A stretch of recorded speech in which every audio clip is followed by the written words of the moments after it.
আসসালামু আলাইকুম এভরিওয়ান, আবারও চলে এলাম আপনাদের মাঝে আমার আরও একটি নতুন রান্নার রেসিপি নিয়ে।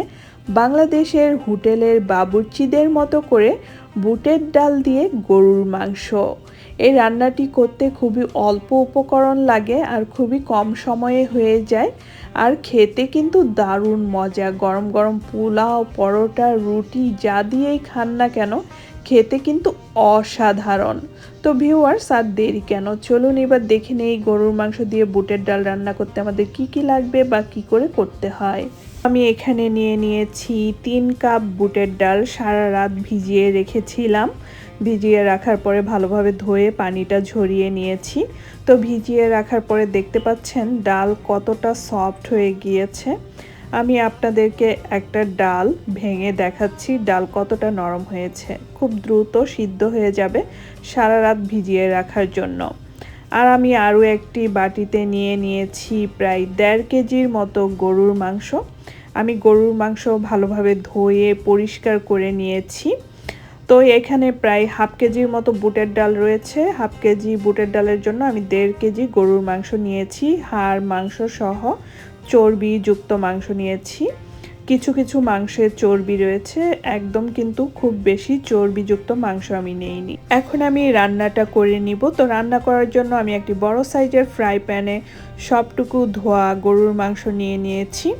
তার মধ্যে আমি দিয়ে দিচ্ছি 2 কাপ পেঁয়াজ কুচি। পেঁয়াজটা আমি বড় বড় করেই কুচি করে নিয়েছি, রান্না করতে করতে পেঁয়াজ গলে যাবে। আর দিয়ে দিচ্ছি 1 টেবিল স্পুন রসুনের পেস্ট, 1 টেবিল স্পুন আদার পেস্ট, আর দিয়ে দিচ্ছি স্বাদ অনুযায়ী লবণ, দিয়ে দিচ্ছি সয়াবিন তেল পরিমাণ মতো। আপনারা চাইলে যে কোনো তেল দিয়েই এই রান্নাটা করতে পারেন, ভেজিটেবল অয়েল বা এক্সট্রা ভার্জিন অলিভ অয়েল। তো তেল দেওয়ার পরে সব কিছু আমি ভালোভাবে মাংসর সাথে মিক্সড করে নিচ্ছি, দেখতে পাচ্ছেন।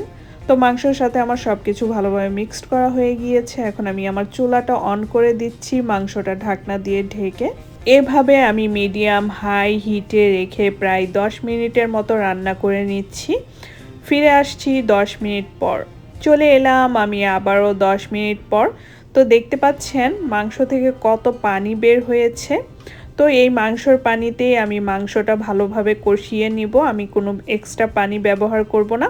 আবারও আমি ঢেকে দিচ্ছি 10 মিনিটের জন্য মিডিয়াম লো হিটে। তো ফিরে আসছি আবারও 10 মিনিট পর। চলে এলাম আমি আবারও 10 মিনিট পর। এর মাঝে আমি মাংসটা একবার নেড়ে দিয়েছি যেন মাংসটা পোড়া লেগে না যায়, সেজন্য আপনারাও মাঝে একবার নেড়ে দিবেন।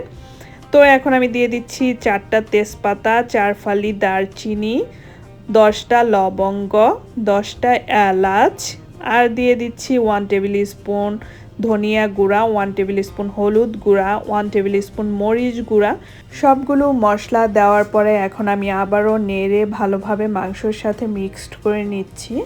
তো এভাবে ভালোভাবে মিক্সড করে নিতে হবে। নিতে নিতে প্রায় 1 মিনিটের মতো আমি কষিয়ে নিচ্ছি না ঢাকা দিয়ে। তো দেখতে পাচ্ছেন আমার ভালোভাবে 1 মিনিট কষানো হয়ে গিয়েছে। এখন আমি ঢাকনা দিয়ে ঢেকে প্রায় 5 মিনিটের মতো কষিয়ে নিব। তো ফিরে আসছি 5 মিনিট পর। চলে এলাম আমি আবারও 5 মিনিট পর। এখন আমি দিয়ে দিব 2টা পাকা টমেটো ব্লেন্ড করা।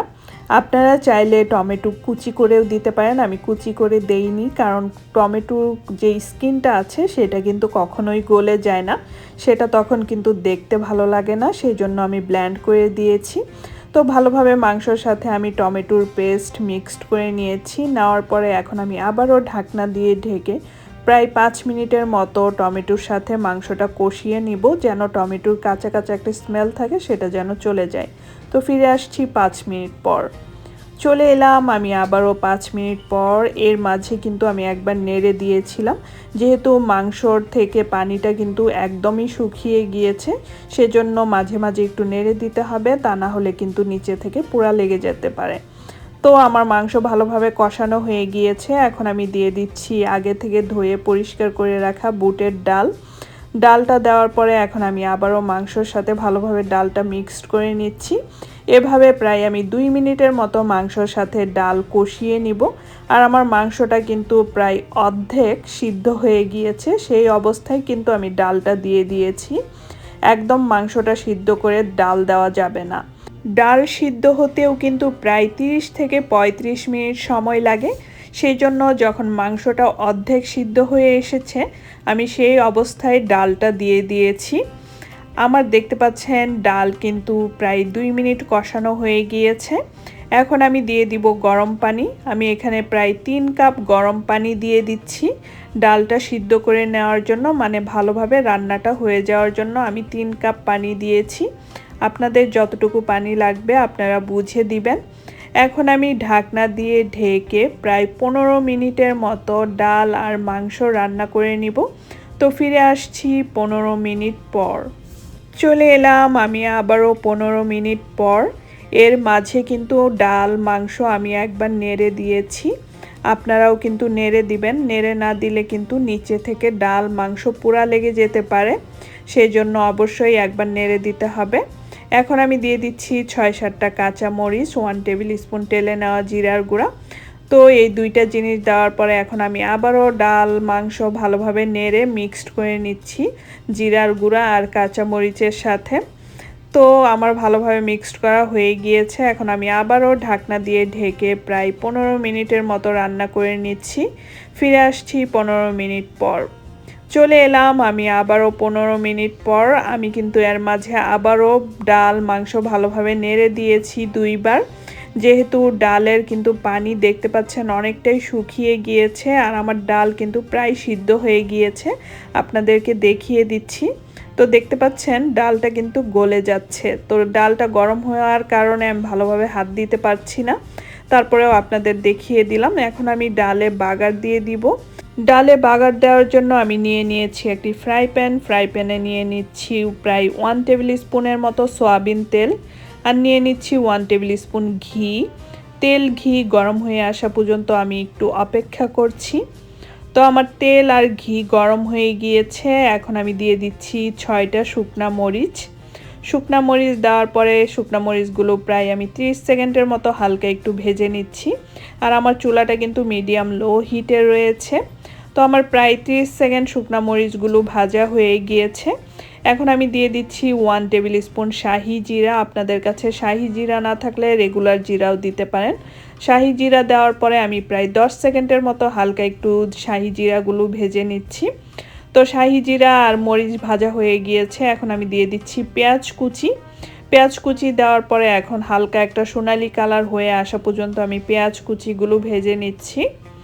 তো দেখতে পাচ্ছেন আমার পেঁয়াজ কুচি ভাজা হয়ে গিয়েছে। এর থেকে আর বেশি ভাজবো না, এর থেকে বেশি ভাজলে পেঁয়াজ কুচি পুড়ে যাবে। তো এখন আমি গরম গরম ডালের মধ্যে পেঁয়াজ কুচি ভাজা, মরিচ ভাজা আর শাহি জিরা ভাজা দিয়ে দিলাম, তেল সব কিছু সহ দেখতে পাচ্ছেন। তো বাগার দেওয়া আমার হয়ে গিয়েছে ডাল। এখন আমি আর খুব বেশি নাড়ানাড়ি করব না, ঢেকে দিব যেন সব কিছুর ফ্লেভার ডালের মধ্যে চলে যায়, ডাল আর মাংসর মধ্যে। তো ঢেকে দিয়ে প্রায় 5 মিনিটের মতো আমি রান্না করে নিচ্ছি। এই 5 মিনিটে আমার ডাল আরও সুন্দরভাবে সিদ্ধ হয়ে যাবে। তো ফিরে আসছি 5 মিনিট পর। চলে এলাম আমি আবারও 5 মিনিট পর। আমার কিন্তু গরুর মাংস দিয়ে বুটের ডাল রান্না করা হয়ে গিয়েছে। এখন আমি আমার চুলাটা অফ করে দিচ্ছি আর আমি এরকম হালকা একটু গ্রেভি রাখবো। যখন ঠান্ডা হয়ে যাবে তখন কিন্তু গ্রেভি অনেকটাই শুকিয়ে যাবে। আমি ঠান্ডা হয়ে যাওয়ার পরে আপনাদেরকে দেখাচ্ছি। তো দেখতে পাচ্ছেন ঠান্ডা হয়ে যাওয়ার পরে কিন্তু গ্রেভি অনেকটাই শুকিয়ে গিয়েছে। আর বাংলাদেশের হোটেলে যখন আমরা গরুর মাংস দিয়ে বুটের ডাল রান্না খাই তখন কিন্তু এরকম হালকা একটু গ্রেভি থাকে, একদম কিন্তু শুকনা থাকে না। তো ভিউয়ার্স দেখতে পেলেন তো কত সহজে তৈরি হয়ে গেল বাংলাদেশের হোটেলের বাবুর্চিদের মতো করে গরুর মাংস দিয়ে বুটের ডাল। তো আপনাদের যদি আমার রেসিপিটি ভালো লেগে থাকে বা আমার রেসিপিটি সহজ লেগে থাকে, যারা এখন পর্যন্ত আমার চ্যানেলটিকে সাবস্ক্রাইব করেননি তারা অবশ্যই সাবস্ক্রাইব করে নেবেন। আর আপনাদের যদি আমার রান্নাটি ভালো লেগে থাকে অবশ্যই বাসায় রান্না করে খাবেন।